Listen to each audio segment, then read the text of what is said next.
No. Don't you dare. Don't tell him. Save it for the cast. We are on the cast. Exactly. Save it. Not anymore, because I gotta cut all this out. No!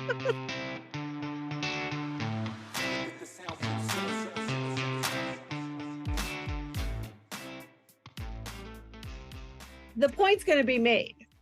Yeah. Right? It'll be good. made. Yep. Anyway. Is it that I look like Steven Seagal? Of course. That's perfect. I knew it. Yeah, that's exactly what everyone was thinking.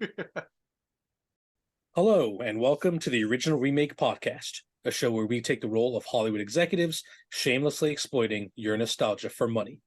My name is Pat, and I'm joined by Amy. Hello. Andrea. Hello. And Nick. Oh, hi. And today we are remaking Executive Decision from 1996. Okay, so this is Andrea's pick. Yes. Andrea, before we kind of talk about the film and if we've seen it before and what we thought, give us a brief synopsis of a film that does not include a president making an executive decision of the film Executive Decision. Well, you could say that this is Speed on a plane, or Die Hard on a plane, or heist movie on a plane. Basically, some terrorists have hijacked a plane. They have demands. The United States tries to save the plane and not acquiesce to said demands. Kurt Russell's character saves the day. That's basically it. Yeah. That's fair. And Steven Seagal sacrifices himself for America, just like in real life, question mark? No. Oh, okay. Nope, I got that one wrong. Sorry, everyone. So from here forth, Steven Seagal shall be talked about in this podcast as Steven Seagal, as that is how his name is actually supposed to be pronounced. He's just a douchebag and thought the alternate pronunciation sounded cool. Yeah, Fancy. that guy. He's such a dick. He actually lives in Russia, right? Probably. I don't know. I think he moved to Russia and abandoned any pretense of not being an absolute psychopath. But whatever, he's a garbage human. There's an episode of Behind the Bastards on Steven Seagal.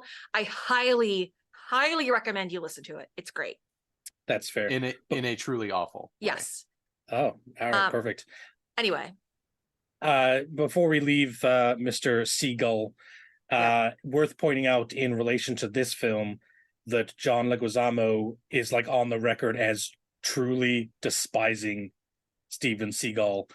And if you Google some of the comments, he's even back in the 96 or the 90s where he was doing this film and Under Siege, which is probably his biggest hit, he really believes his own schlick.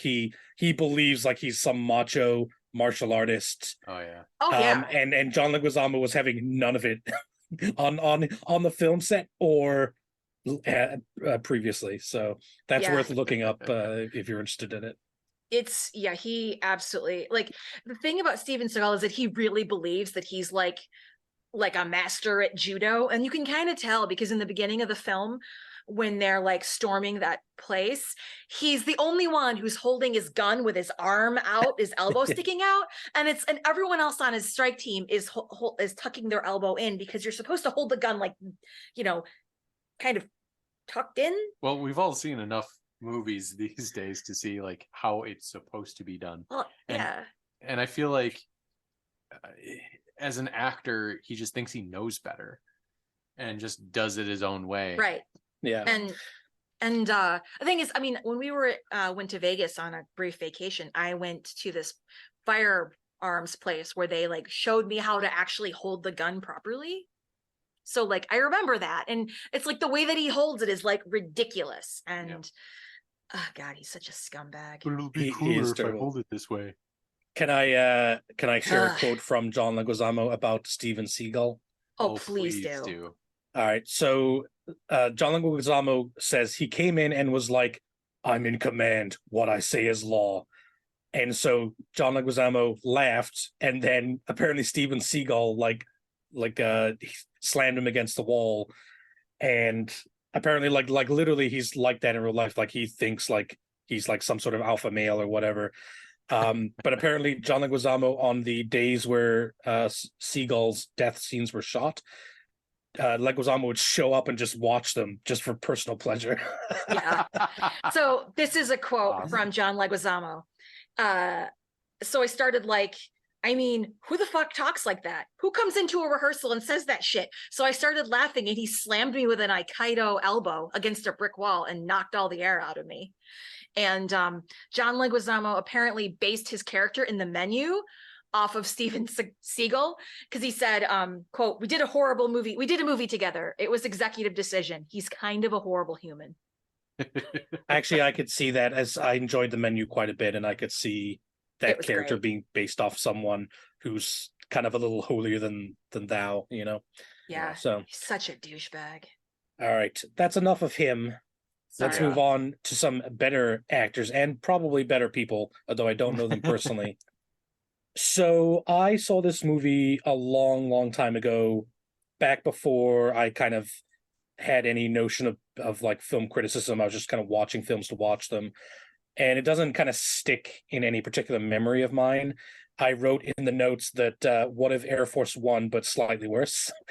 my memory of Air Force One is that it's a fantastic film, and this feels like a worst version of Air Force One on every level. But that said, I kind of enjoyed mostly the film this time around, you know, watching it as a mature adult and not basically a child. Had anyone else seen this film before, aside from Andrea, like when they were younger? Yeah. I never saw it when I was younger. Okay. So it was your first time Yeah. seeing it. What were your thoughts? I mean, generally, I stayed up. I watched it. Okay, I was gonna say, did you fall asleep? Because that's the barometer. There was one point when I was getting kind of distracted and not interested, but also I'm not really into a lot of these heist movies. I really am not, which is probably why I didn't watch it when I was 8 years old. But yes, there's things I would change, and it would make it way better of a movie. But generally, it was really good. All the acting was really good. There was only one actor I did not think did well. Everyone else. Was it that second pilot who does nothing but stare at the other He pilot was the the whole best movie? actor in the whole movie. I mean, I know we said we weren't going to talk about him, but Seagal was unnecessary. He was unnecessary. Well, He no. was. So, okay, first, I have a couple things to throw in. I love that we've now put as canon that your rating system is not 5 stars or out of 10. It's did I fall asleep? That's perfect. And will forever, moving forward, be the barometer of how much you like a movie. It's really hard because I fall asleep during almost every movie. It's like, though. it's not, did this movie get a thumbs up or down? It's Amy awake, Amy asleep. Yeah.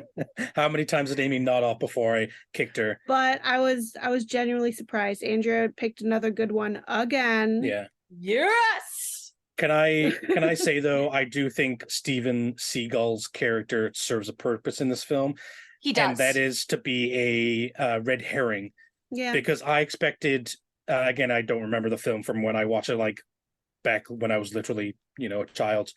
Steven Seagal, I expect Steven Seagal and what's his face, Dr. Grant, to get on the plane and to have a conflict of leadership on the plane. Yeah, I was not. And then I'm like, oh yeah, he does die in this movie. He dies before any real action happens. Do you feel like they did that while they were making the movie? They just couldn't take him anymore? No, it wasn't the plan. No, I think it's part of a plot device to be like they're setting something up and then they're kind of ripping it away, and then Dr. Grant has to be the leader, right? It was. Steven Seagal, I can't keep pronouncing it the other way. I'm sorry. Just put that in your mind's enabling eye. him. You're enabling him. I know. He was actually paid $1 million a day for that role, and he accepted it because he liked the idea of that his character sacrifices himself to save the others, and he thought that the twist was cool, which is why, like, it was planned, and they paid him a shitload of money for like 5 lines, and I'm okay with it because he wasn't in the movie for very long. So, and some awkward stares and brooding. Oh God. Yeah. Yeah. But generally, I thought all the acting was done pretty well. I I The honestly ending could saw change, but I don't know. I honestly saw Steven Seagal in there as just getting another name on the billing. Yeah. Yeah, because so we know a lot of these actors now, and even the ones you don't, like the guy who plays Cappy, I couldn't tell you his name, but I've seen him in everything, and I'm like, oh, that guy. He was Right, in he's one of the second Terminator movie. Yeah. Joe Yeah. Morton. Yeah, Mhm. he's the guy who works at Skynet, right? Yeah. And so he's one of those people that's like known by face, but like you don't necessarily know his name. It's like the other military all guy. I like All to call him character like actors. SVU guy. He's the doctor. Yes, that's right. Yeah. I know him in nothing else but the SVU guy. Yeah. They're all character actors. Yeah. Exactly. Yeah. Yeah. Cappy was also in Eureka Haven't TV seen show. It's a fair watch. It's nothing to write home about, but it's entertaining at least. Fair. And it's the same thing with the terrorists as well.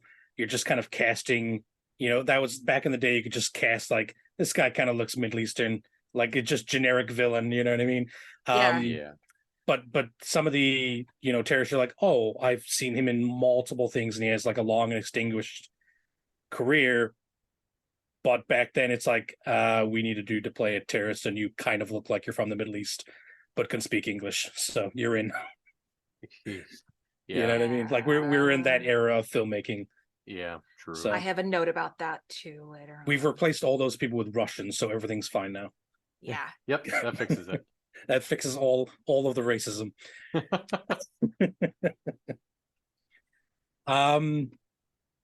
Okay, so I kind of made a joke earlier, but I want to know what you guys think about this. For a film called Executive Decision, I forgot that there's like not a president in it. So at one point they mentioned the president's out of the country. Yeah. The idea of the film being called Executive Decision and like the executive decision is made via an off-screen phone call is bizarre to me. I hate the name of the film for that reason. Like I have that in my notes. Like this movie is called Executive Decision, but that phrase is used once. You never see the president. You don't even hear him. Yeah. And it's like that name is a misnomer. I think it just sounded cool, so they liked it. So I did actually see this probably on like HBO or something, or one of those premium channels back in the day. Yeah. And I remember a lot of it when we rewatched this recently, and I gotta say, it held up over time from a like plot and story perspective. I actually enjoyed it more this time around, probably because I'm older now and I can understand more of what's going on.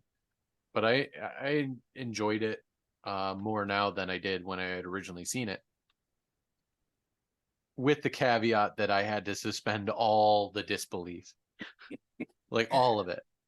Like why couldn't they just have all these special forces guys? Oh crap, our flight back home is canceled, so we're gonna have to rough it and go commercial and throw them in the back of a plane somewhere. And then they sneak through some hatch in the floor or something to get their gear and take on the terrorists that way. Why do we have to do this crazy jet that doesn't exist with a special umbilical tunnel thing? Like that's just, I don't understand. They didn't realize that the plane was hijacked until it was in the air. So how are they going to get the special forces guys on the plane? Lucky happenstance. They're already on the plane. Hey guys, what's going on up there? And then we're special forces. We'll fix it. Hard disagree. Okay, well, I disagree, because you wouldn't walk on the plane with like your night vision and surveillance gear and your assault rifles, even if you were in the army. But I actually disagree also, because I actually quite like the idea of like this special like one like plane that's like a prototype that they're going to desperately try and use. Then make an actual prototype plane or something. It was all CG anyways, and horrible CG actually, at that. Well, yeah. I thought it was CG. I looked it up. They're models. Okay. Yeah. So, okay, great. Somehow that's worse. I don't know. Yeah, because you made a model of something that already exists that has no business being a people carrier. Yeah. The F-117A has no space in it. It has enough space for the pilot, and that is all. I mean, it's all engine and weapon bay. You're not putting this crazy telescoping docking collar thing on top, and you're not going to have this giant cargo compartment for all the guys to hang out in. Okay, If you're great, going to do it, do it. great idea, poor execution. Fun idea, poor execution. Fun idea. Mhm. And that's why I say, like, if you go into it, the second time watching it was, I knew what to expect. I Mhm. knew that nonsense was coming. I wasn't disappointed by it. Mm. Had I seen that in the theaters today, I'd have been like, what the hell is this nonsense? I mean, if you'd seen it in 1996, you would have been blown away. Yeah, I think it would have been. It's really cool for the time, and I think you just make a plane that makes more sense in the modern times, right? Yeah. Like, I get it for the device that it is to tell the story that it needed to tell, but I think that there was a far better way to execute on that, especially if you're making models and digitally cutting it into the film. So I saw this film when I was a kid, probably on HBO or like TNT or something, but cut to hell. And I've seen the beginning maybe like twice, and the second time was when we watched it for this podcast. So when I watched it, I was like, oh shit, I had no idea this is how the movie started.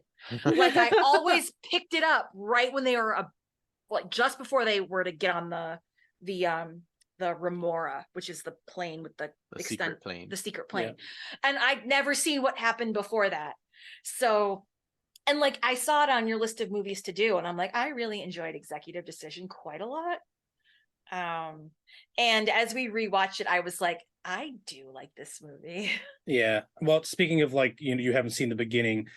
The beginning is a bunch of really bizarre cuts to seemingly unconnected things that like I know are supposed to add context, but don't really work for me at all. Yeah, they don't fit. I did point that out while we were watching the movie. I'm like, okay, this movie is 2/3 B-roll. Yes. Yeah. I'm sorry, 1/3 B-roll, 2/3 content. Right. Yeah. Like the beginning when they. Sorry, go ahead. I was gonna say when they storm that castle thing, it's like, what is going on exactly? Yeah. And then like I didn't start understanding until they had Grant in the airplane, but that's how we're introduced to him. And I was like, oh shit, he says at the end that he's taking like a lesson, but I don't ever remember that he like tried to land his little Cessna and freaked out. And his teacher was like, no, you're fine, just follow your gut. And he's like, No, I was speaking to the B-roll of like, you can tell they reused a ton of it too.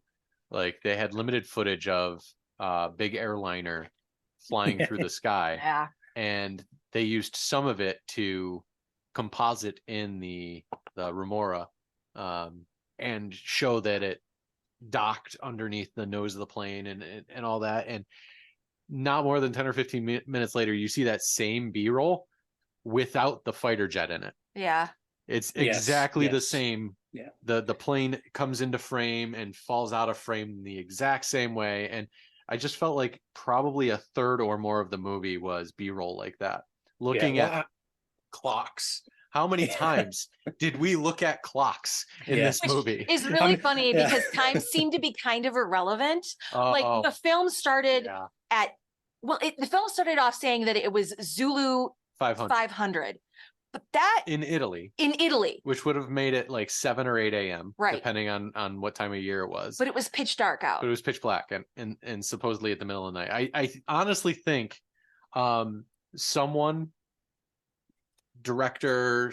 writing it was like, otherwise was like 500 Zulu. That's like 5 a.m. right? That sounds cool. Yeah, Zulu sounds way cooler. Yeah, it's definitely a military way to say something, I tell you. Yes. Yeah, that's all it is. And then it's just 5 a.m. Like, so when we jump to present day and we have Grant at that party wearing the tux, and Grant is Kurt Russell's character, Dr. Grant. And he's at the party wearing the tux, and it's nighttime. At that party. And then he gets collected and taken to the Pentagon, which they should have just said Pentagon instead of like military strategic command. So he gets sent there, and then the next scene after that debriefing is you meet the strike team and they're getting ready to board the Remora, but it's daytime. It looks like it's 7 a.m. Like, did that meeting I could think of it as maybe the meeting was like at 3 a.m. and then they spent 2 hours debriefing, and then but you can't even do that because the flight itself is only 8 hours long. Right. It was actually from Greece to New York to DC. Right. The but plane, like, the plane would if you were in the evening, Yeah. you would everyone would be dead by the time the sun came up yeah. the Right. next day, And- right? So yeah. And Steven Seagal's character, Austin, what's his face? I don't remember his last name. Rubbers. Yeah. That's Colonel Austin to Trevor's- you. Okay. Sorry, go He ahead. he was like, yeah, my team will be ready in an hour. And it's like, an hour? Do you know how much time that is when the plane has 8 hours to live? Like, No. It starts with 8 hours. yeah. And the plane's already in the air when the bombing of London happens. Right. And the recording is sent. Yes. And they scramble people. Yes. And then they have their meetings. Right. And then they wait another hour before having the team ready. And then they somehow get into a plane and fly out to this thing that's as much as 8 hours away. And then when they get there, it looks like turn sunset. around. Yeah, it looks like sun or sunrise. Like, who knows at this point? Right. Because it's behind the plane, which the plane comes in from right to left, So that's and it puts it behind the plane, so it shows the sun north. The sun does not rise nor set in the north. It was a pretty shot, but yeah. but that's not a thing that happens. Yeah, the plane is going from east to west, and the sun rises in the east and sets in the west, and but well, it was behind it. even if they found out at the exact time the plane took off, and they took off from the east coast of the United States, transatlantic flights fly at like 0.95 the speed of sound. You're breaking the speed of sound, full afterburners, which I promise you can't do for 4 to 6 hours straight. No. So the best you're going to do is meet in the middle. Which is why they did drop in the we'll refuel halfway something. But even still, the But, time like, doesn't work. No, it does. So Yeah. like that's why I was saying the whole premise behind getting them on the plane needs some Yeah. rework. And then by the end of the movie, it's nighttime. Yeah. So Yeah. like the entire sense of time is warped. Yeah. And I Yeah. hate it. I don't mind specifically that stuff that like logically doesn't make sense as much as you.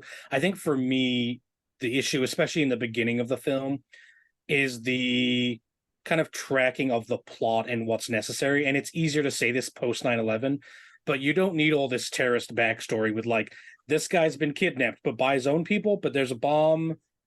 There's a bomb going off in London. You can skip the wedding kidnapping. You can skip the bombing in London.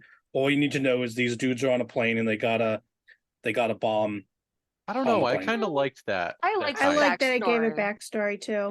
liked I the- don't mind the backstory. It just wasn't executed well at all.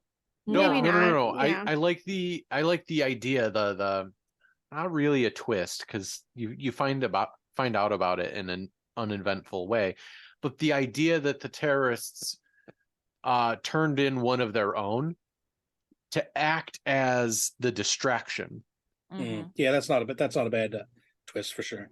Right. because the terrorist guy that was captured, I don't recall his name. Jaffa. Jaffa, yeah, Jaffa, I think. Jaffa, but It's yeah, spelled- spelled Jafa. Yeah. But he was captured, and then the whole idea of hijacking the plane was to have him freed, and that was the entire like cover story for actually flying in and bombing the East Coast. And then when he was freed, Hassan, which is the bad lead terrorist on the plane, plane. was like, I'm gonna do this anyway. And it's like, if that was your plan all along to bomb the East Coast anyway, then why did you go through the rigmarole of having the sleeper and having, Jaffa demanding having him be released and all of that? Like, why did you go through all of that? And I wrote about this. I'll put this in my notes. I wrote, why would the sleeper need to be on the plane if they planned on blowing the plane up anyway? Can we make this work with both the suspense of finding the sleeper and making Hassan have the will he, won't he of blowing up the plane? Maybe the Americans don't let the Jaffa go because the Americans say that they don't negotiate with terrorists. And maybe the suicide bomber could be like Hassan's brother or something, tie it in and make it meaningful. Like maybe if he was, maybe if the suicide bomber was Hassan's brother, then Hassan could still be like, well, yeah, they let Jaffa go, but I think we're still going to do this because my brother died and, infidels and stuff like that. I think it could be a little bit more elegant. Yeah. Yeah. But at the same time, when we keep in mind, like I'm being hard on this movie, only because I think it could be more. Because I think it could be better. But also like I think I still think it's a good story. I think with some minor tweaks, it could actually be a little bit more believable. But if you keep in mind the day and time this movie came out and what was socially acceptable and what the political climate was at the time, like it all fits. Like at the time, what was going on? 1996, Clinton was president. I believe so. Desert Storm was kind of in the rear view mirror, and the first bombing of the World Trade Center.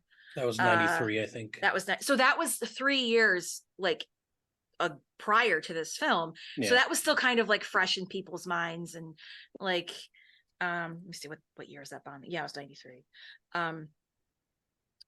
So like I feel like that the political feeling was there. Yeah, a lot of the and wasn't there was a plane, TWA Flight 800, and I think that plane just straight up exploded. I didn't know if it was like hijacked. I think it was just exploded. It just blew up. But did they think it was hijacked or something? I don't know. But yeah, it was definitely like in the general consciousness of the time. Yeah, definitely. Yeah. Which is kind of where I was going with it. And like the reason why I'm kind of hard on it now is because it could still be a good movie. Yeah. With some tweaks. I think like the core of it is still good. Like the writing, I think the writing is like, with the exception of like the beginning and some pieces and toward the end, it's like the writing is good. Like I took a note saying that like a lot of the little, like some of my favorite parts in the movie were like the little conversational pieces, like let's see, like the little, like the one between Jean and Hassan. She found the passenger manifest and went to hide it because the passenger manifest had like the air marshal on board, which that would never happen. And he was like, that was very brave. And he like had this sort of humanized conversation with her, and like he had another conversation with her later saying, you know, this is what the passengers need. And it was a very like not down to earth, but it humanized him. Oh yeah, 100%. He's a lot of like people who are psychopathic like come across as very nice until they're not, you know what I mean? Yeah. I thought they did a great job of that.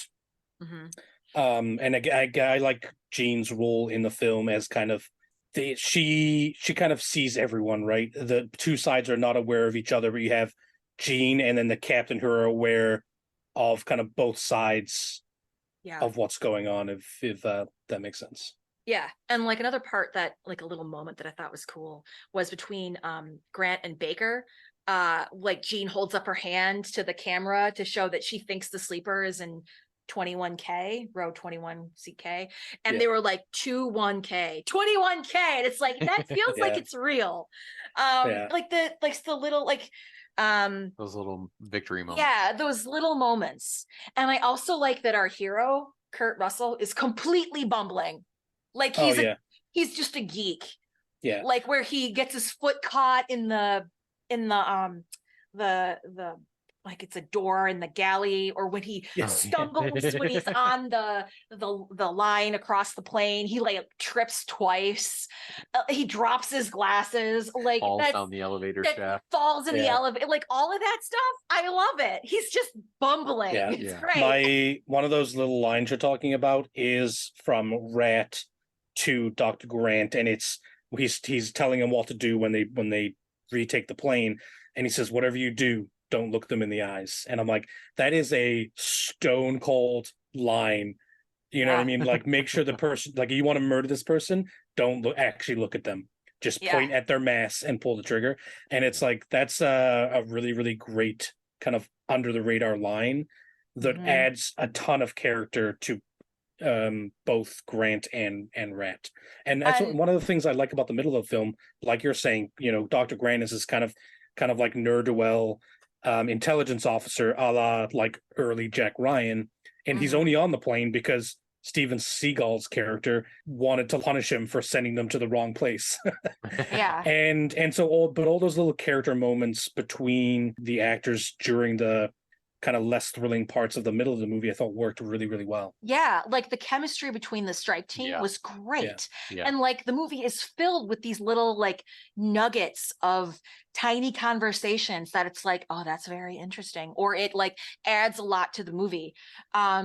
One thing that I would change about the film, because I think that there's a conversation between Hassan, the lead terrorist guy, and his second in command, where his second in command is like, "This is not Allah's will. You're full of crap. We should, Jaffa's been freed. We should stop."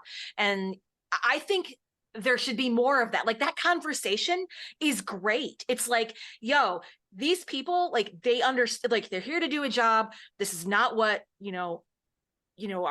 is not what our God would want. It's not what our religion says to do. It's not what our religion says to do. This is wrong. We should stop. And it's like, if you like, I know that the media and stereotypes portray Muslims as like terrorists and whatever, which is complete bullshit. And I like that this guy is like, yeah, no, this is not like, you're on your own crusade. This is not what our religion is about.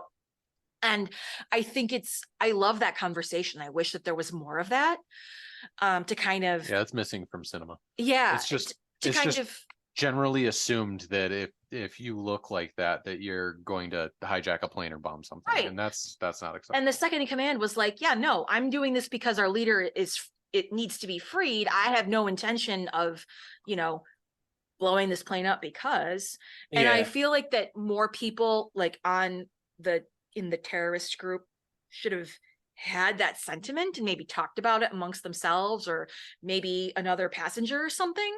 The second in command views it as a military operation and not a exactly right? Yeah. Right. And then the only reason why the others don't speak up, yes, exactly. And the only reason why the others don't speak up is because they're afraid that Hassan's going to kill him because he killed the second in command as soon as he questioned his authority. Right. Yeah. And that was. I also like that conversation, not just because it plays into some political correctness, but also because it shows you a little peek under the hood of Hassan. Yeah. We are friends until you disagree with me. Right. And then you're dead. You're not an enemy. You're just dead. Right. Like it shows you a little peek under the hood there and how dedicated to what he believes his cause is. Mm-hmm. And heaven forbid you get in the way. Right. And that's the first moment you see him as unhinged, which is like more than halfway through the movie. Yeah. And by that point, you're just kind of like, oh, shoot, I thought this guy was like a reasonable terrorist. Yeah. We're going to get what we need out of this. And then we're going to run away to live and fight another day. And no, he's a little psycho, and he's going to try and poison the entire Eastern Seaboard with this nerve gas. Right. Cool. Okay. Yep. I'm sorry. I have a lot to say about this movie. I love the part. So one of the quieter parts was where they're like setting up all the cameras in the plane and whatnot. That is my favorite part of the film. Like where they're like drilling holes and they're like looking for the bomb and they're like, putting the cameras in and looking around. Like that is my favorite part. Huh. I don't know why. It's always been my favorite part. Like I've seen this movie, like the middle of the movie a million times, and I've like, this is my favorite part. Like, the top of planes where above where the passengers sit. That's not like that. It's not like that.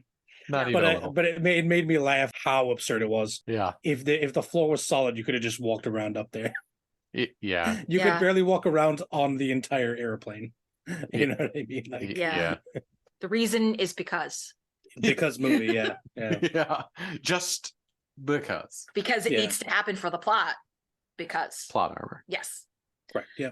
But all movies do that in places where there's a small place, and I hate to keep comparing this to Air Force One, which I think is generally a better film, but in Air Force One you can get away with it because Air Force One is Air Force One, right? Right. It's non-standard. Yeah. Yeah, so like when there's like an escape pod out the back of it, airplanes or parachutes for every person on board, it's like, well, that kind of makes sense on the plane the president and many of his staff would be flying on, Yeah. right? Yeah. So, Yeah. These people need to live at all costs. yeah, So let's find ways to make this thing as survivable as possible. Right. Yeah. correct. Yeah. Yeah. So, but you again, it's kind of one of those things where you just have to get over it because you have to What are you trying to say, Pat? Well, I'm saying like you can't allow the technical limitations of you're stuck on a plane allow you to do kind of boring stuff. You know what I mean? Like the idea that like they're putting cameras in Yeah. makes perfect sense. And so you just kind of have to go with the flow in some of those scenes. Yeah. I feel called out. Yeah. But Yeah, we don't need to question why the moon would fall or how it would fall or what would happen when it did fall. We just have to except that it Yeah. did. Out. Get out. Fuck you. I'm sorry. This movie notoriously does not have a moon falling in it. It's his best feature, you might say. Yeah. Yeah. Sorry, Andrea, go ahead. Do you have more stuff? More changes? Not necessarily Technically, we changes. haven't gotten to changes I yet. know. I know was gonna you say, changed a we couple haven't things, even- but anything Yeah. else about the movie? I only have one other thing personally, but I don't know. I really like this film. Like it's like I feel like it's one of the first times I've like seen it. Like it was one of my first action movies, so kind of like the nostalgia's there. But as when we watched it again, I was like, yeah, I still do really like this. Yeah. It Amy holds up. The Amy- story's great. Amy compared it to your pick Broken Arrow, where it's just Yeah. like one of those 90s films. I did, but this is by far way better, in my just wait. opinion. You just wait until my next pick. Oh no. And I know Pat disagrees with me. I think he likes Broken Arrow better, but No, I like Broken Arrow, period. I just think, we talked about it before, but This maybe it's just we just saw it when we were young. acting, story, everything. Everything's better in this one. Everything is way better. Mhm. Yeah. Isn't it cool? Yeah. Oh my god. God. John Travolta But I would be an mean- amazing terrorist. I'll just throw that out there right now. I mean, Yeah, well, yeah, that's the entire premise of Swordfish. True. Also with Halle Berry, Um, although Yeah. slightly older That's and true. very much sexier Halle Berry. yeah, she doesn't have. Nope, I'm not gonna say that. I also, one of the things I'd never noticed is that when the Remora, the experimental plane, kind of like breaks off, Steven Seagal's character like gets flipped out of the top My of the favorite. sleeve, and Yeah, I Favorite part. did not even remember that that's what happens, and he like just didn't even tumbles notice that. away. It's so funny. Like I saw it and I was like, oh my god. The You only have way to they go could have back. made that better is by putting in a Wilhelm scream. Yeah. Yeah.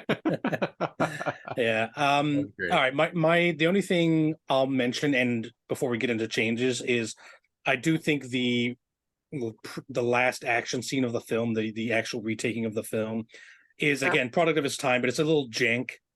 And we'll jump into changes here soon, but I would change some of that to just kind of make it a little less corny in some places, and also like the Sky Marshal should be dead. John Leguizamo should be dead. Like Yeah. these people get like shot with automatic weapons, and they're just like saying thanks for saving me, like as they're rolled off the plane. You know what I mean? Like it gets a little ridiculous, but But like John Leguizamo's character got shot in the back by a halo gunfire It from a was scorpion. side, and it was only like 2 shots. It was like brat with a scorpion. Hmm. And he got shot. Yeah, he got shot in the back like twice. And like they show blood down his side when he's on the ground and he picks up his pistol to finish off the bad Yeah. guy. And then as soon as they're on the ground, he's standing. He's got a crutch. he literally closes the door on the ambulance for himself. All right, guys, bye. What? See you in the sequel, guys. The Sky Marshal's worse. The Sky Marshal just gets Yeah. absolutely machine gunned down, and then is wide awake as they're carting him away at the end. And also, Why is his character in the movie? It doesn't like At all. yeet him right out of this movie. Yes. Steven Seagal him right out of the sleeve of the experimental airplane that is this film. Absolutely. Yeah. Okay. So let's we spent a lot of time kind of chatting about this film. Let's move on to some specific changes we want to see made. Who wants to lead us off? I can, since All I've right, already go ahead. spent so much time fucking talking about this. So, you mentioned like the air marshal needs to be cut out. Yeah. One of the things that I found was really annoying and frustrating is that there were so many characters, like random people at the Pentagon, random people with Jaffa, random people like just everywhere. It's like these people, like the air marshal, cut him out. Cut Yes. like 3 or 4 people out of the Pentagon. Like we need the Secretary of State, cool, but like, do we need all those other random people? Like it just, there's so much noise Yes. going on that it makes it really hard to, like, for example, the Secretary of State, he's an old white guy who looks just like all the other old white guys. He just stands up a lot, so I can tell that he has power over everybody else. And nothing on the ground that happens is compelling in any way. Right. Correct. Right. There's nothing that, like, those scenes are boring. Yeah. And or the senator. Yeah, that's right. I forgot about that guy. Right, and you're absolutely right to do so, because they start a subplot with the senator trying to negotiate the plane down, and they just use him to kill him. Like as a plot device, they just kill him to get the point across over a radio call. Right. You could have done that to literally any passenger. One of the pilots, you brought your own pilot. Why do you still have the 2 guys? Like you can use anyone already on that plane for that same role. And why does the senator exist? And the thing is that, like, the senator was like, I could negotiate on your behalf, and then Hassan, the lead terrorist guy, is like, yeah, it's your time now. And it's like he doesn't even get a chance to negotiate. He just says, I want to talk to the president. And when that doesn't happen, it's like, oh well. Yeah. And I go anywhere. I hate to continue to compare this to Air Force One, but I will, because you can cut out the air marshal subplots, you can cut out the senator, you can cut out everything that's on the ground, and you can reintroduce a something that's on the ground with the president himself. So let's say Dr. Grant is a military researcher, like he is in the film. He's an intelligence agent, and maybe he's like friends with the president or something, you know what I mean? That, you know how it works, like they have relationships and stuff. So you have a sequence of events on the ground, which is the president having to make the decision to shoot down the plane or let it land, and with the political ramifications of that, and also the kind of fog of war, not knowing that the characters are alive on the plane. And again, in Air Force One, Glenn Close is an incredible actress. She plays the hell out of the vice president in Air Force One. And when Harrison Ford, who plays the president, is stuck on the Air Force One, and which has been taken over by terrorists, she is pressured to make a decision to remove him from power and become the president. And that is a real, like, those scenes are incredible. And again, maybe it's because Glenn Close is an amazing actress in almost everything I've seen her in. But if you have something like that on the ground where the president has to be the one to make a decision to destroy the plane, or he's being pressured by his political advisors to let the plane land, but we know as the audience and the strike team on the plane know that if he does that, everyone will die and the terrorists will be successful. And so that way you can actually build tension on the ground with characters. Characters can make decisions on the ground that matter to the people in the air. None of that matters. Nothing the Secretary of State does matters to this film at all. Like zero times. He's just a talking head. Yeah, and they try. You can tell they were trying to like introduce some stress or some tension into the plot, but honestly, I just found it annoying. Yeah. Like you guys are trying to make half-assed decisions about doing something, and it all boils down to, do we blow it up or do we not? Right. It's like, remember Failsafe? There was the president in a room with a guy. Yeah. I mean, obviously this film needs more, but like you didn't have but does it though? Like to Pat's point, you could literally have a president in a room with a guy that is the subject matter expert about this event that's going down, and the executive decision needs to be made on what to do. Yeah. Oh, that's the name of the movie. Oh my God. Oh my the God, name we of did the movie. thing. And We did the we thing, made you guys. it's very rare in an original remake podcast that we actually have to make up a reason for the title of the movie to exist. Yeah, we're not usually the ones figuring out how to put that into the plot line. No. Yeah. That's usually already done for us. The so I haven't seen Air Force One. I think we need to. But I'd recommend it as an aside to this film, because it's kind of one of those deep impact Armageddon things. Air Force One came out later, but they're both very similar pre 9/11. Like the 90s for some reason was filled with airline hijacking movies all the time until 9/11 happened. it's like, oh, well, Yeah, like You even don't do that. if you guys have never seen a film called Big Trouble, this is a little tangent. Big Trouble is like a funny little comedy, and it bombed at the box office because it came out a week or a couple weeks after 9/11, Oh. and the finale is a bomb on a plane flying to Florida. Ooh. it's a But Tim the movie- Allen movie. Yeah, Oh, and Tim goodness. Allen's great in it. It's like an ensemble class. They try to, it's like almost like Snatch or Lock, Stock, and Two Smoking Barrels, where they have all of these different actors kind of intersecting and comedic effects ensue over a plot. It's not like perfect, but it's like a kind of like one of those hidden gem movies. And the reason it's a hidden gem is because the studio was like, oh, well, we can't not release this film, right? Like Released April 5th, 2002. yeah, Yikes. there you go. So like Too soon, bro. So a couple months after 6 months. 6 months after 9/11. Yikes. Yeah. Fun Nowadays fact- you would reshoot that, right? Yeah, Like you would just CGI out the bomb or something. right. Or sit on it like Tom Cruise did with the new Top Gun. Mhm. Just sit on it for a couple of years Yeah. Yeah. and like push it to market after the dust settles, if you will. So Fair. Jimmy Eat World's album came out like they released an album right around 9/11, and the original title for that album was going to be Bleed American, but they changed it Oh yeah. That still is after one of the 9/11 songs. happens. Yeah. Yeah. But there's still a song on the album called Bleed American, and it's amazing. But anyway, side tangent to your tangent. Yeah. All right. Let's untangent the tangent. You guys should see Air Force One. It's actually a really great movie. What's his face is the villain.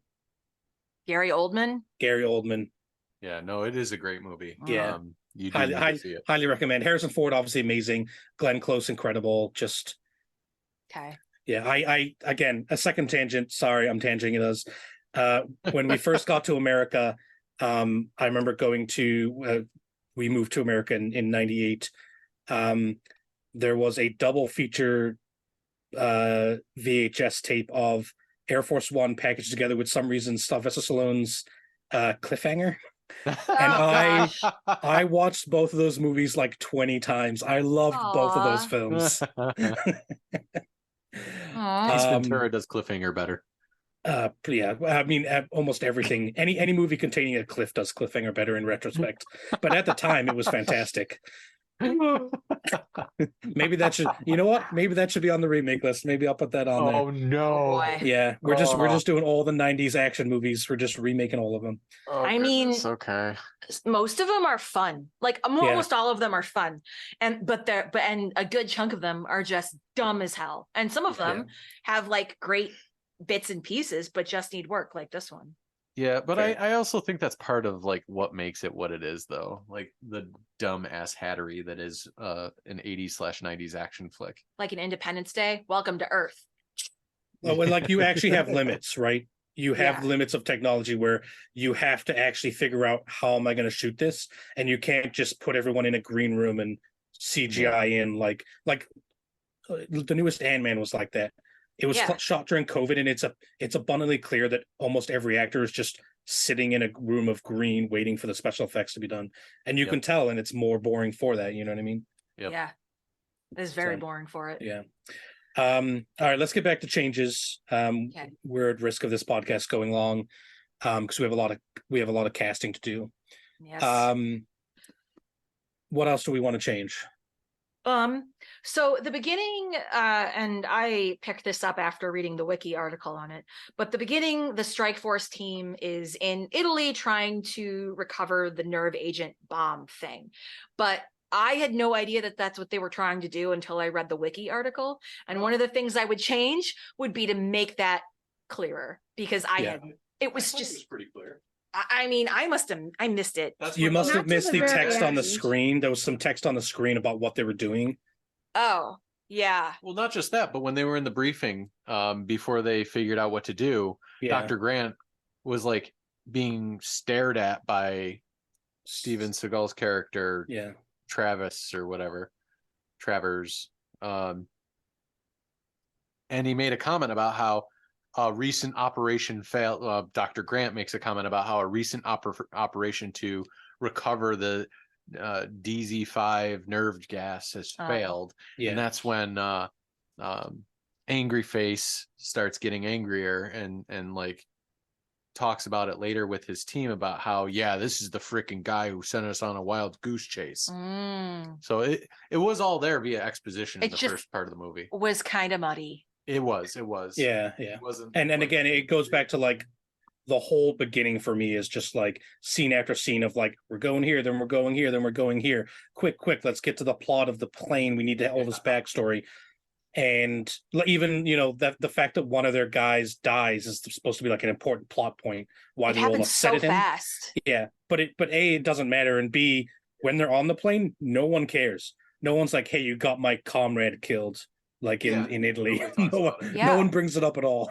They don't talk about it. And so like one of the changes, I think I mentioned this earlier, like one of the changes I would make is I'd take that suicide bomber part and kind of integrate it with the baddies on the plane. You know, is that guy a brother or a in-law or something? Does he matter to anything that's going on the plane? Does he give them motivation? Like, come on, tie it in. It wouldn't be hard. I think the tie-in is there. They needed something to generate a lot of fuss and call attention so that when the call of I did this bombing and now I have an airplane too really sells it. Right, but like I see what you're saying though. Once you they can find put more emphasis on Jaffa, it's like, well, what's the reason to keep going? You know, we should just land the plane. And if they're like, oh, well, I want to get revenge for my person who suicide bombed himself and also the infidels. Like it kind of gives them another reason other than just something vague infidels. I mean, I don't know. I think it shows the conviction and how we're really humanizing terrorists on this episode. No, not humanizing. trying to point to the psychopath on the plane. Nasir? Hassan. Yeah. Nasir, I think is his first. Showing that, you know, if you're just a guy saying you're going to do stuff, it's just threats. Mm-hmm.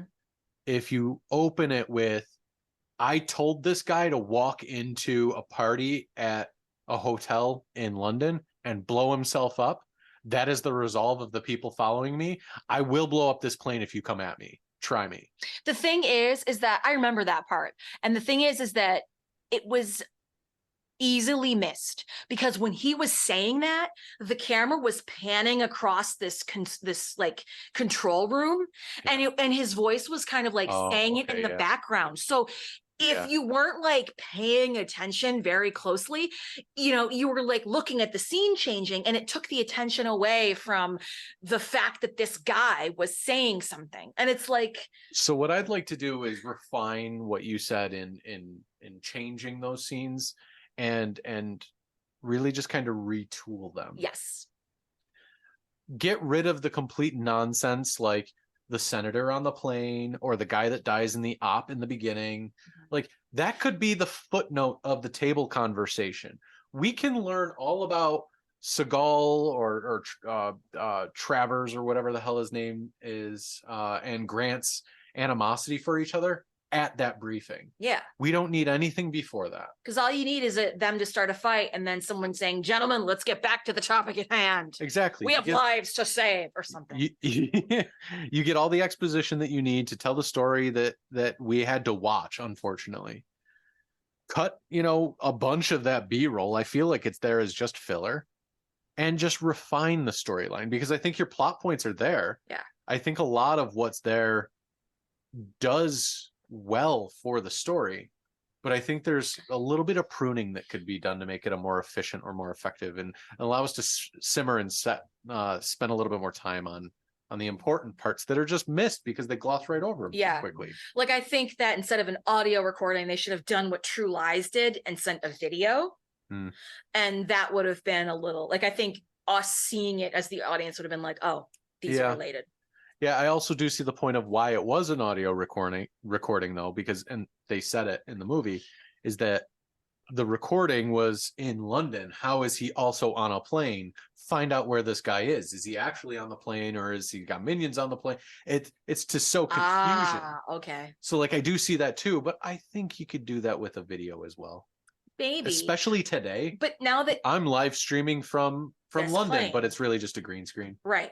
Yes. Yeah. Like, you could do it with today. You do what Tom Cruise does in every Mission Impossible movie, which is, I'm here. No, I'm not. I'm over here.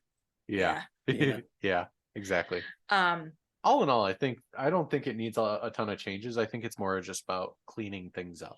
I think if I were to modernize it, one of the and Pat, you kind of mentioned this at the top of the podcast, and I wrote it down because I really liked it. And I can't remember exactly what you said. Can the stenographer roll the tape back? Roll the tape back, please. But if you made the Russians terrorists instead of vague Muslims, and who are the butt of a very unfair, unfortunate stereotype in this film, and like, say the Russians have incentive because they want the Americans to stop arming Ukraine. That's timely. That works. It shows, like, I mean, I feel like that. I mean, there's already precedent for, the United States being willing to trade prisoners. Brittany Griner being one, as a recent example. So I think that would be an interesting way of making it a little bit more modern. I think a way of making something timeless, though, is to not tie it to anything specific like that. Right, that's true. You know what? Top Gun Maverick does this really well, which is it's so clearly North Korea they're going after, but they never say that. Yeah, that's true. They're like, we'll make a pseudo North Korea, and we'll give them like the most advanced like jets that the man can possibly make. So you kind of get the best of both worlds, right? You're fighting like, in a kind of a tyrant country, but you're also fighting a technologically advanced one. I agree with Nick. I think you make this kind of timeless and you don't tie it to any conflict. I've got no problem with, the terrorists being Muslim. I mean, the stereotypes really bother me. I mean, it wasn't a stereotype when they did it because, 5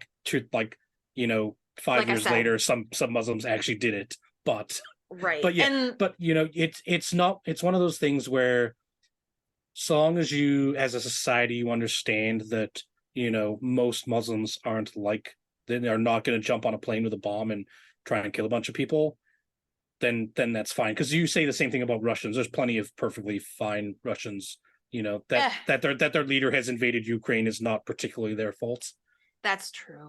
But they were also commies, so it's even more fine. Jesus, those goddamn Reds. I'm just kidding. Oh my God.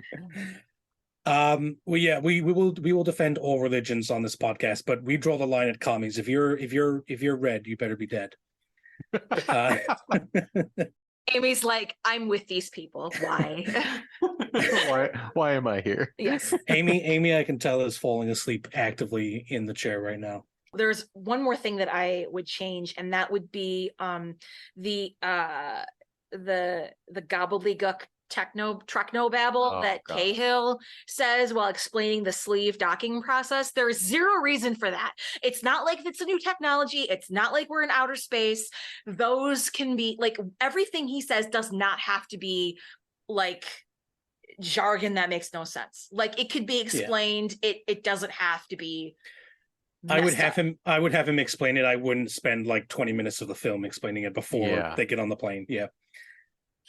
I mean, I they agree. need to outline the stakes, Yeah. which is why they did that, and it makes sense. But like, you don't have to, include vacuums and air pressure and see, like, you don't have to do all that. It doesn't make sense. Yeah, they could explain away getting him on the plane a dozen different ways. It doesn't have to be all that nonsense. Like you said, oh, I've got to go up the sleeve and check the I don't. the air They pressure. only, this and they that, only and they the only did vacuum that seal. so that Cahill would be on the plane, but you Yeah. can just again just say I have to be the first one up because I need to do this. Yeah, Right. That's enough. You know what I mean? I need to Get him verify on the the plane. seal, and once Yeah. everybody's over, I'll go back. Right. Yeah. Well, You know? he wanted to be very clear that he wasn't going to be left Yeah. at all. Yeah. All right, so let's move on then to casting, and we're going to cast 4 or 5 roles here. We've got Dr. Grant, who's Kurt Russell. We've got Jean, Halle Berry's character, and then we've got kind of the rest of the good guys. We've got Cappy, who is the person who becomes paralyzed early in the film. We've got Rat, who is John Leguizamo, and then we've got Cahill, who is the tech guy. I think that was youngish Oliver Stone, correct? Oliver Platt. Oliver Platt, sorry. Oliver Stone's the director. The reason why I suggested only these five, I feel like they're the ones that have the most screen time and have the most impact on what's going on in the story. We'd be here all day if we had to cast the entire team. One more thing about the casting I want to point out that I've just found out while scrolling through Internet Movie Database is the other air stewardess is played by Marla Maples, whose previous name was Marla Maples Trump, who she was married to Donald Trump. Oh, really? And yeah, from in the 90s. So literally right in the middle of her marriage to Donald Trump, she did this film. Does she die? Or is she the one that just looks distressed in the seat next to Halle Berry? No, she's the one that died. Oh, was she? Okay. Oh, wait. Good I thought she was the one who was alive, but she's also Heather Locklear's cousin. What a small world. Yeah. Interesting. Everyone that's rich knows each other. Apparently so. I don't know what I think she's the one I think she's the other one who lives, but I could be wrong. Knocked by the food cart or whatever. Everyone else is very, very generic. So, but anyways, I just thought that was a funny thing. I didn't know that one of Donald Trump's ex-wives was a actress. So there we go. Clearly not very good, like the rest of Donald Trump's family. Yeah, I don't remember anything she did in the movie. So, all right. So let's start with Dr. Grant. As before, the person who picked the film is going to judge our picks as to which one is the best before you reveal who you would pick. So let's do an order here. Nick, why don't you go first, and then Amy and I will go. How does that sound? Okay, we can do that. So I totally messed up Dr. Grant when I was casting. I did that thing where you remember a movie and you swear that actor is in that movie, in that role, and you look it up and it's a completely different actor. Dr. Grant has essentially or is essentially the exact same person as Ed Norton's character in Glass Onion, minus the psychopath part. Like, smart guy, not afraid to tell you exactly what he's thinking, tell you why he's right and why you're wrong, and show off to all of his friends, while also being a little bit confused about the day-to-day operations of, existing. So in my head, that was Ethan Hawke. But Ethan Hawke was just a cameo in that movie when I was flipping through, being like, oh, yeah, this guy could fit. Yeah, so I originally thought Ethan Hawke, but the actual character I was thinking was Ed Norton. So I guess my pick for this is actually Ed Norton. The thing is, as though that Kurt Russell was likable in Executive Decision, and Ed Norton in that movie was just an asshole, and I hated him. Yeah, the point of Glass Onion is Ed Norton actually is an idiot, and anything that sounds smart just is only by accident. Right, and that was the thing though, is I was trying to pick someone that could fake it in that role, because a few times I feel like Dr. Grant's character is going 100% on unfounded information. God, yes. Well, I don't agree with that. I think he's not. I don't see Dr. Grant as a character who is someone who is not as smart as he thinks he is, or is not in possession of the facts. I think he's just someone who is not right all the time and has to deal with that as an intelligence officer. Yeah, and like he jumps to conclusions is the part I was getting to, because like in the beginning of the movie he's like, oh, it's got to be this. I know it's That's this, true. without actually like vetting any information.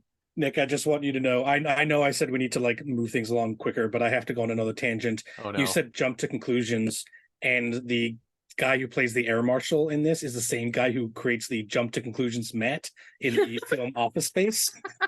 Oh my goodness, that's that guy? That's You're the guy. right. Yeah. Wow. Oh I'm my a people God, person. what? I deal with the engineers so the customers don't have to. That's not You're the right. stapler guy, is it? No. No, Okay. that's someone else. He's the guy who they fire in the, and then he gets hit by a car. But What is it you say you do here? yeah, I talk to the engineers so the customers don't have to. Anyways, I just wanted to go on that brief tangent because that made me laugh.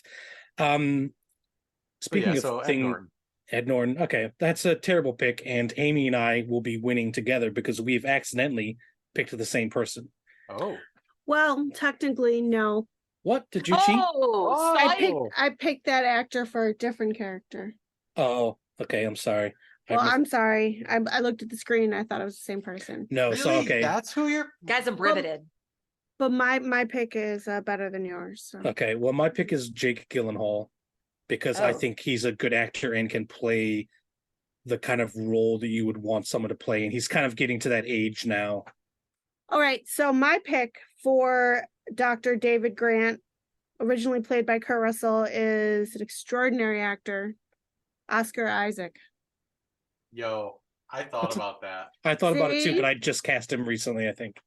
So, Yeah, I thought about He's that. a good but actor. No, That's all I I got. like your pick. I'm on Way like, better than Pat's pick. oh, Jake Gyllenhaal is a terrific but actor. the fact that I picked him for something can't else unsee just proves Spider- he is a good actor. He is a good actor. Yeah, he's a great Jake actor. Gyllenhaal. I put him in something else. Okay. I'm sorry, I don't like any of your picks. Wow.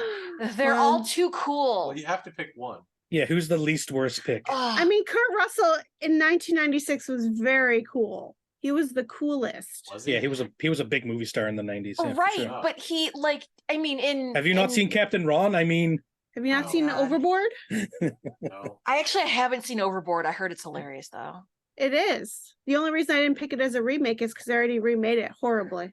Oh. Someone asked me a question. I don't remember what it was.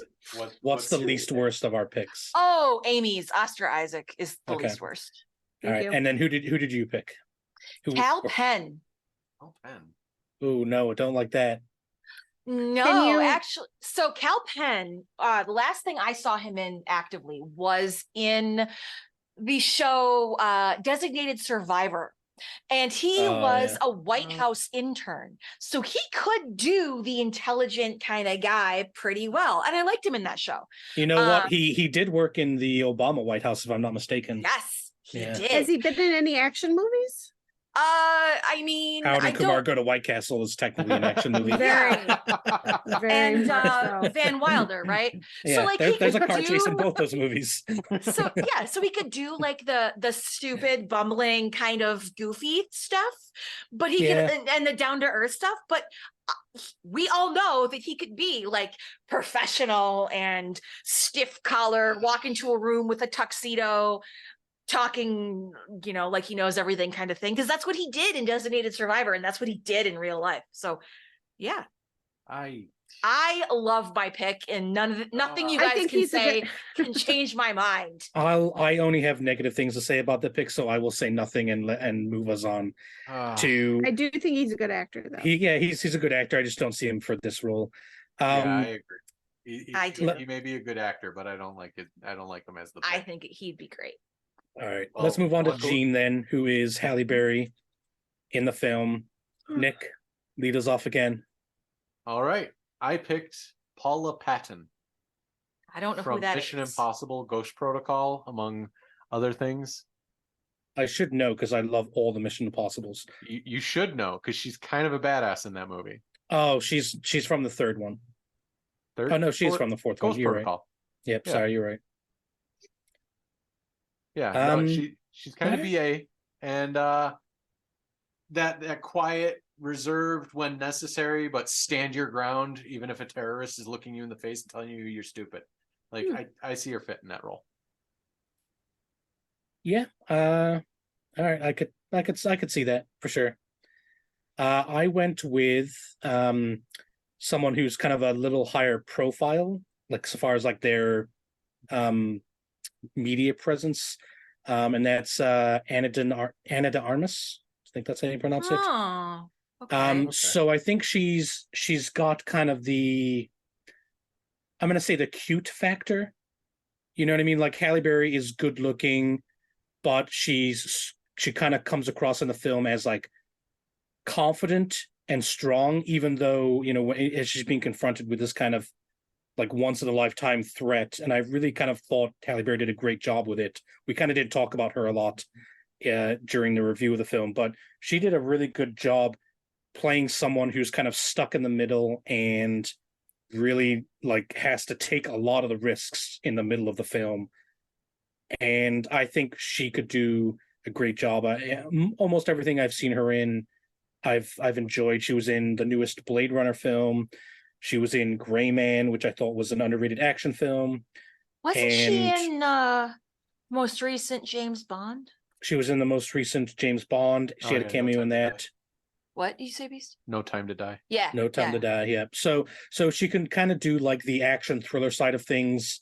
But I think she's got just enough acting chops. I don't think she's an incredible actress, you know, but I think you don't need to be for this role. I think she's got enough.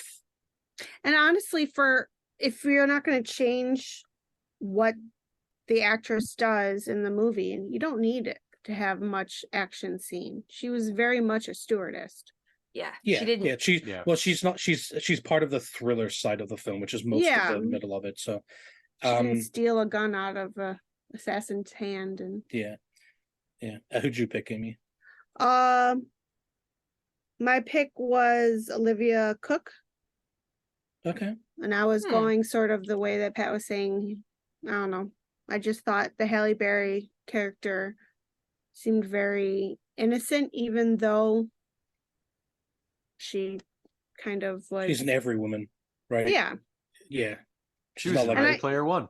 She was in Ready Player One. She was. And I just feel like I also was just throwing what's the saying? A dart at a dartboard.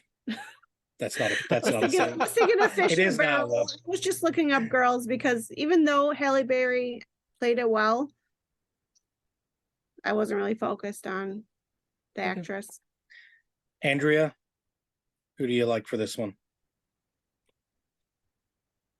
Pat, I like your pick. I like Anna de Armas best. I think these are all better picks, though. I think these are all generally good picks. If that makes sense. I picked Rashida Jones. Because you just saw her in Silo? Yeah, and I never thought she could do anything serious. And then I saw that and I was like, okay, I could see her as this.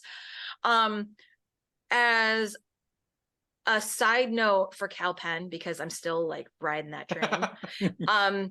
He had a couple of serious roles in TV. And if you look up his wiki page, the picture of him looks nothing like, it's like that guy could be someone of authority.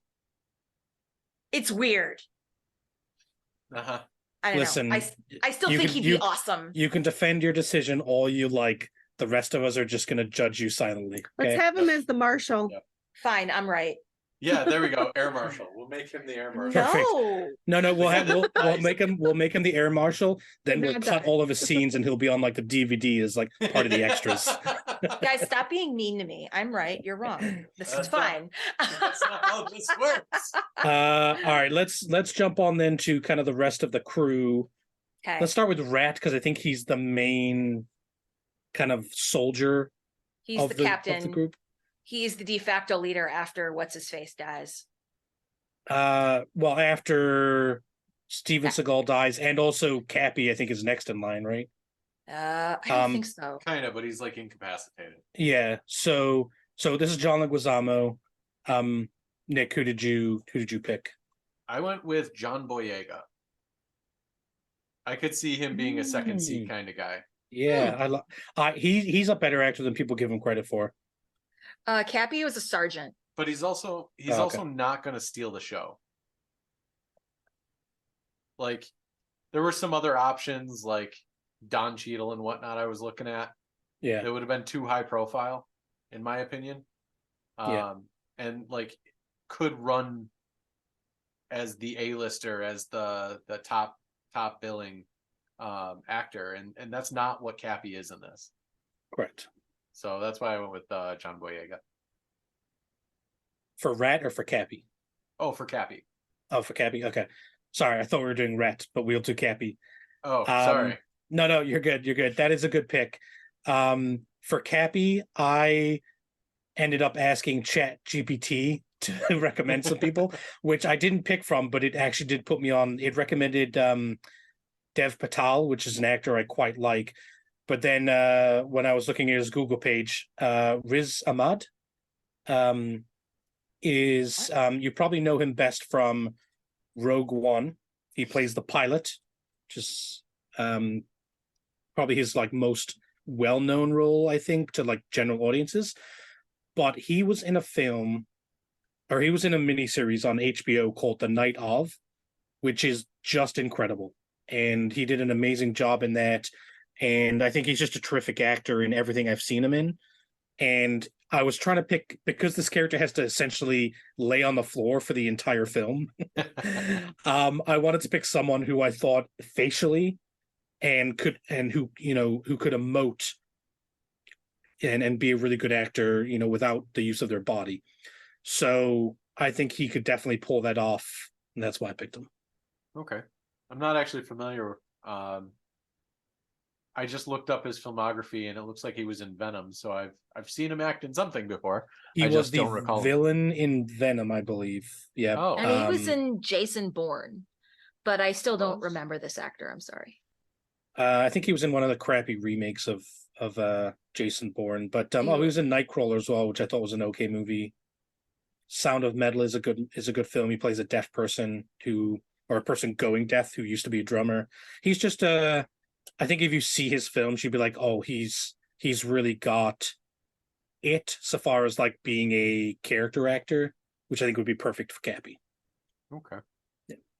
He was in the OA. That was a great show. What? Oh, I'm going to bed. Before you go to bed, Amy, who are you picking for Cappy? I was so sad that show stopped. Well, I know you were saying how I know how you were saying that you thought Chappie should have been like a character actor. I thought his role was very intriguing. I thought he should have been played by somebody that demanded authority. So I actually picked Jake Gyllenhaal. I can kind of see it there. I could see that too. Yeah. I could see that way better than Dr. Grant. Mm. So, let's move past it. Good pick, Amy. I'd like to sit and dwell on this pick if you don't mind. Andrea, who wins? Out of all your picks, I like John Boyega the best. All right. I personally picked Don Cheadle. Oh, you were so close. I picked Don Cheadle. Like, I mean, he's got that like stoicism and that ability to be like, damn it. And also in the Marvel franchise, there is a period of time where he's like not moving because he's paralyzed. That's true. He does get paralyzed. Yeah. Yeah. Well, like, that's fair. I like that pick too. I think he might be maybe a little old at this point, but if you're the guy on the team who diffuses bombs, I'm gonna guess they keep you around a little longer. Yeah, you go through a little more training. Also, you're weighing down, so like we're not going to see your white hair or your wrinkles. That's fair. I can I can see it, but I still think my point stands that like he's too powerful of an actor to be side saddle. Yeah. Yeah. I think he would. I think big piece in this movie. I don't think he'd be side saddle. I think he would do it if the script was right for, you know what I mean. Yeah. He's definitely an actor. I think who would take smaller roles because he's passionate about them. So Yeah. Oh no, I didn't mean it in that way. I meant his in the way that his talent would be wasted in a role like that. okay. I mean, consider like what pops up in my mind when you say that is Ocean's 11, where he has that really shitty Cockney accent, and he's in that movie for all of like 30 seconds. Yeah. I mean, that goes to show you that he's a good actor, right? Because like I didn't see that as him. Oh. And whenever you said Don Cheadle so far, I'm flashing to like Iron Patriot. Oh. And like no. Okay. I know him from other things. And he built bombs in that. Yes, he did. All right, I'm liking your pick more now. Yeah. Yeah. I think it's a generally good pick. All right, let's move on to Rat then, this is John Leguizamo's character in the film. I got a good pick here. Okay. I got a good one too. Go ahead. John Bernthal. The Punisher. Oh, that is a good pick. Mm-hmm. That is a good pick. Damn. Good one. Yeah. In that role. Yeah, that's true. He's definitely got the chops and the badassery to do that. So and if we had a version of this movie where Seagal's character lived, I'd put him in that instead. Yeah. Yeah. That's true. Yeah. I went with probably someone similar actually. Although a little bit different. And that's Anthony Mackie, who is also from the Marvel movies. He plays Falcon in the Marvel movies. And that's so funny. Damn it. Pat's about to win. He's a terrific actor. I really like him as Falcon. He's been in some other stuff as well. I remember Pain and Gain. Altered Carbon for a minute. Yeah. Season. I haven't seen the second season of Altered Carbon. I loved the first one, but yeah, he's been in stuff, but he's always kind of been the secondary character. He hasn't been kind of a lead, and this is closer to a lead in this film, I think.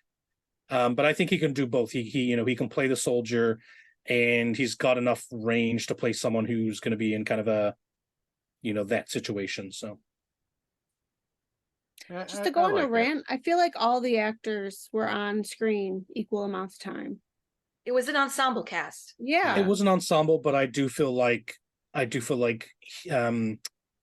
is kind of plays the second lead to Dr. Grant when they're on the plane. Yeah, I kind of see them out of the soldiers. I see them as equally ranked. One is like the civilian representation, and one is the military representation. Yeah, so, you've got those two. You've got Cahill and Cappy down in the thing, and then you've got the other two who are just the actual side characters going off and doing other stuff. Yeah. That's the way I see it. So, Amy, who did you pick for Rat? Well, my first pick, I don't know why, but his face kept sticking in my head. He has not been in any other show besides Ted Lasso that I've seen. It was one of the characters, Phil Dunster, and then I realized I don't even know if he can do an American accent. I don't know if he can be in the military, but after that I picked Aaron Paul. Wait, I looked that guy up. I saw him on Murder on the Orient. Yeah, he was, but that was the only other movie I saw. Okay.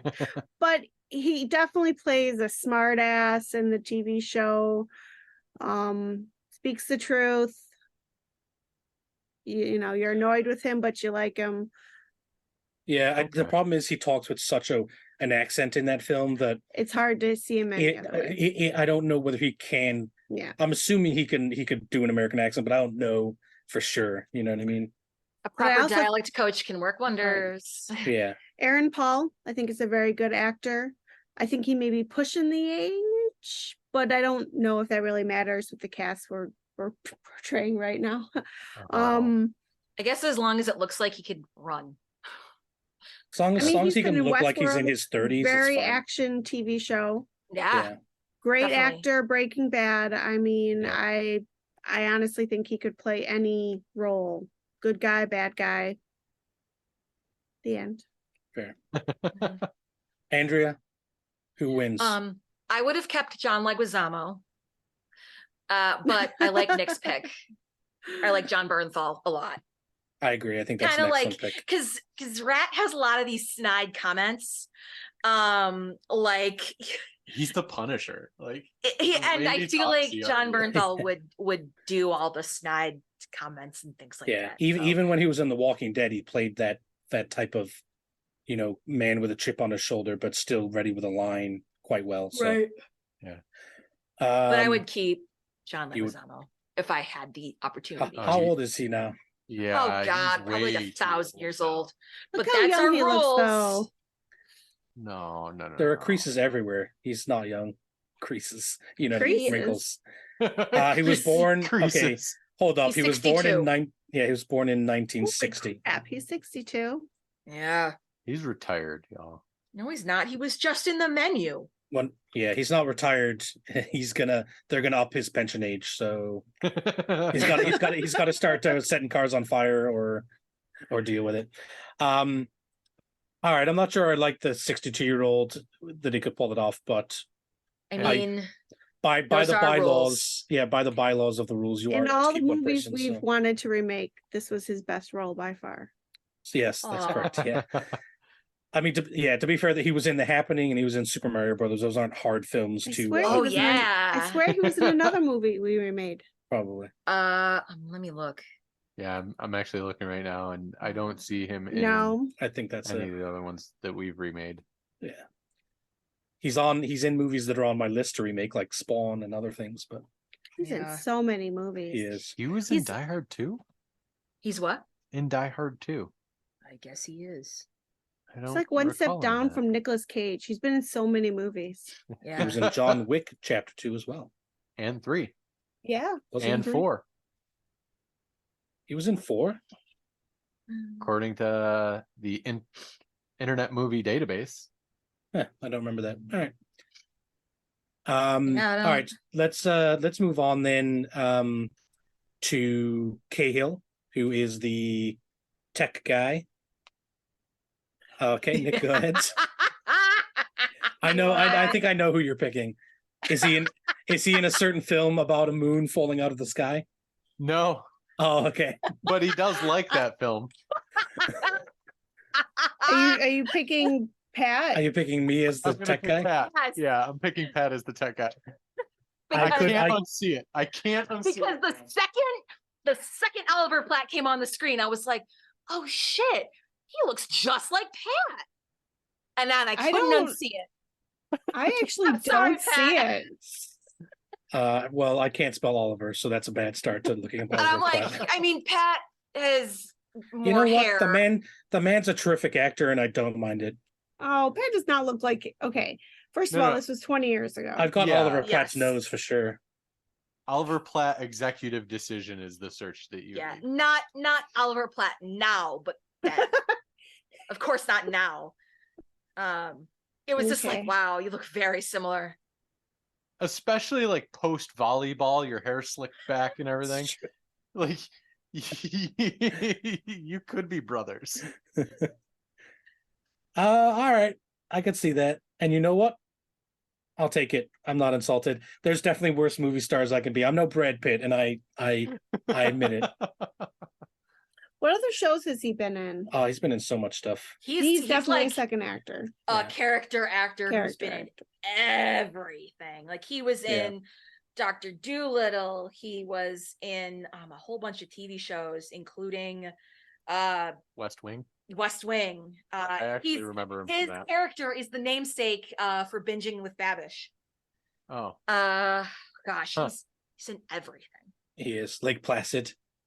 oh God. Mhm. Oh, you know what? One of my favorite movies of his is it's got John Cusack in it too. Let me find it. Okay, here it is. It's 2005. This is again, I'm a year out of high school in 2005, so I fall in love with these type of films. It's called The Iced Harvest, and he plays He plays John Cusack's best friend who cheated on whose wife cheated on John Cusack with him, but they're still friends even though he stole his wife. And they both hate his wife, and they both regret everything about it that happened. And they go on this heist, and then he just plays this minor character that, like, while the crime heist film is going on, he's just constantly in the background being intoxicated. And it's just a great performance for, like, it's like another one of those underrated films, in my opinion. That's kind of one of these crime noir dramas. But what's his face? Oliver Platt is just really great in it. So, and when I say that, like, when I see Oliver Platt, I get Pat Murphy vibes. It's a compliment. Honestly, if you meant it as an insult, I wouldn't care. I would still take it as a compliment. I mean, the man probably has money hand over fist, which is... Yeah. There was actually a line in this movie where he's like, damn it, Murphy. Because he was talking about Murphy's mom. It. Oh, he's a second cousin, once removed, of Princess Diana. Is he really? So, shit. There we go. Hold on a second. This is more of a compliment. According to IMDb, he often plays intelligent and quick-witted characters. Oh yeah, he's always someone who's really smart. He's always the guy in the chair.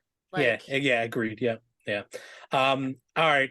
So I'm gonna win the round, obviously, because you've picked me. So even though Nick picked me, I'm gonna win. But I went with Andrew Garfield, who maybe is probably too big for a role like this. But I wanted someone who could come across as techie and also kind of a little chaotic, like a little frenetic, like, oh, I don't know what I'm doing. And I feel like Andrew Garfield could definitely pull that off. Not as good as me, but... My pick for Cahill, on the same basis of what you were saying, sort of.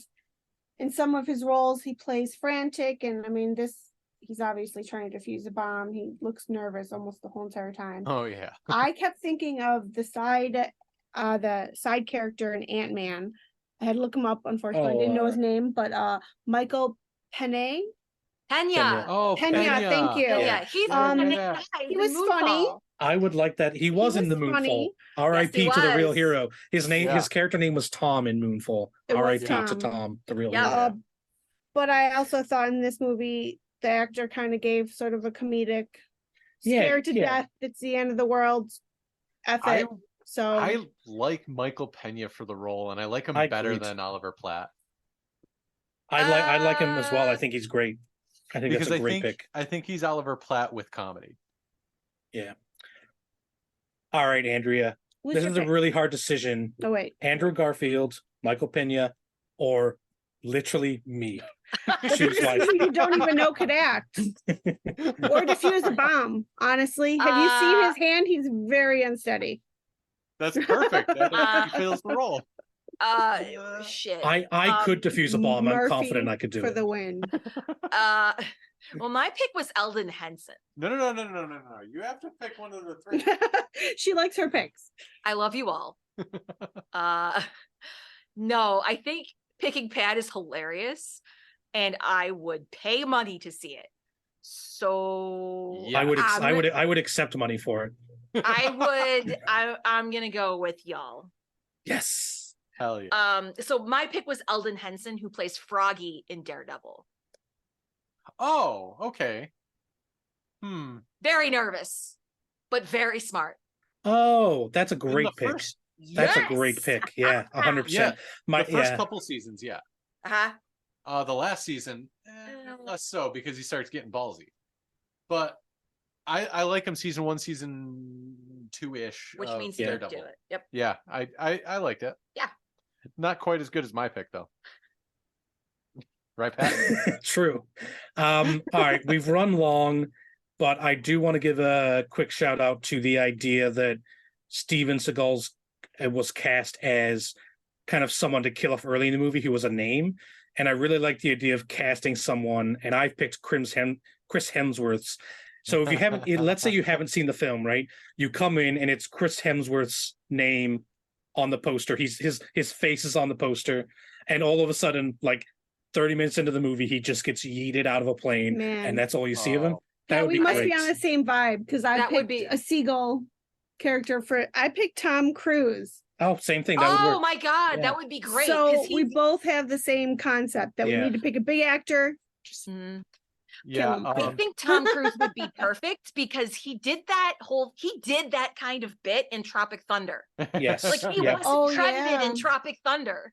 Yeah. Yeah, Yeah. I agree. Yeah, he just kind of showed up. I In a fat like suit. that idea. Yeah, I picked Chris Hemsworth because if you haven't seen the J.J. Abrams remake of Star Trek, he Oh, plays Kirk's dad yeah. before he's a Yeah. big star. So now, if you're watching it for the first time in 2023, you're like, "Oh, Chris Hemsworth. Oh, but he's dead." Yeah. If we're gonna do it that way, I'm gonna pick Brad Pitt But not Like- me. Ooh. to die instantly.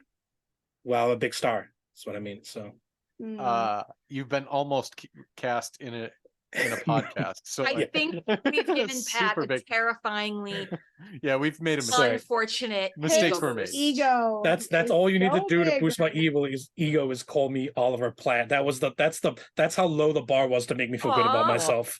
Oh, Now you're gonna have trouble walking through doors. That's true. Yeah. Brad No, Pitt's I- Like also. I fucking can't even right Yeah. now. I don't think I- Brad Pitt would play it straight enough, though. No, oh, sure he would. You guys see Deadpool 2? No. He didn't play that straight. Oh my God! Come What on. are you talking about? He was in Deadpool. No, Yeah, wasn't. he had a cameo there. Yeah. Yeah. He was invisible. Yeah. Until he Oh. wasn't. Slash dead. Yeah. he Imagine died, owing he Ryan. was- Imagine owing Ryan Reynolds a favor, and he calls you up and be like, "Okay, I'm calling it in. This is what you're doing." Did you pick a character for Seagal? Seagal? Siegel. Yeah. Yeah, beast. No. I Who's your say, throwaway I for say, Siegel? I say, you bring him back from Russia to reprise his role. Oh, Oh, no. Mm. just to immediately kill him off. I like Chris Hemsworth and or that Tom other Cruise. actor, Tom Cruise. Yeah. Those are great ideas. Okay, so final decision time. Would we remake this film? Andrea, will have you go last as usual because you picked the film, and we'll go in the same order as casting. Nick, quick synopsis. Would you remake it? Absolutely. Let's clean it up. Let's get rid of those dead end mini story arcs and those subplots that go nowhere. Clean it up a little bit, modernize a little bit, fix all the horrible CG. Absolutely. I agree. I think remake it. I think change the beginning to be clearer, change the ending action scene to be a little more modern. And I think you've got a decent film here that not tons of people have seen. So, you don't have a lot of expectations to live up to. Okay. Amy? I think this movie was pretty well done. It kept my interest. Yes, little things here and there would be redone, or remade, changed. Characters, I liked all of them. Let's remake it. All right. It And Andrea? passed. I'm Sorry. undecided. Do I have to make a decision here? Yes, we will. The Irony. podcast will remain in silence until you make a decision. Okay then. Really? She don't know. I don't know. So what is making you undecided? I really like this movie. Oh, as it is. And I- Oh, as it is? I Okay. don't want to Okay. change it. So Okay, not then that I it's think not that I deserving. think that's a no of- then, yeah. Yeah. I'm it's- gripped by nostalgia, guys. I'm sorry. Okay. No, I Mm. think that's a That's- no. If you like the film and you don't think you want to change enough things, I think it's fine to say no. It's also a unique circumstance. We haven't run into this on the podcast before. What?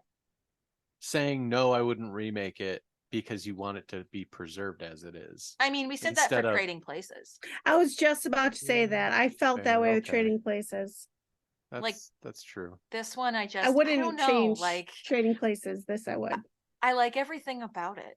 Okay. Like, I mean, yeah, there are some things I wish were different, like with the terrorists and things like that. But like, I love the character interactions. The chemistries is so good. The little conversations are great that they have in the middle of in the movie. And come on, my favorite scene is where they're setting up cameras. Like, okay. that's like the most boring scene, and to me, Okay. it's the most interesting. But Fair. if you kept the storyline, the dialogue, but just changed or upgraded the CGI. I mean, everything just looks more modern. You don't even have to change how ridiculous it sounds because there's movies out everywhere that just make crazy assumptions. Yeah. Would you want to remake it then? No, because I'd want to keep the actors. What if you just gave it the George Lucas She's not letting go. treatment? The remastered edition. No, George No? Lucas ruined Star Wars like that. I appreciate your honesty. Fair. Yeah, Okay. that's fair. That's fair. All right. Just like the president who wasn't in this film, I'm going to make an executive decision to end this podcast now.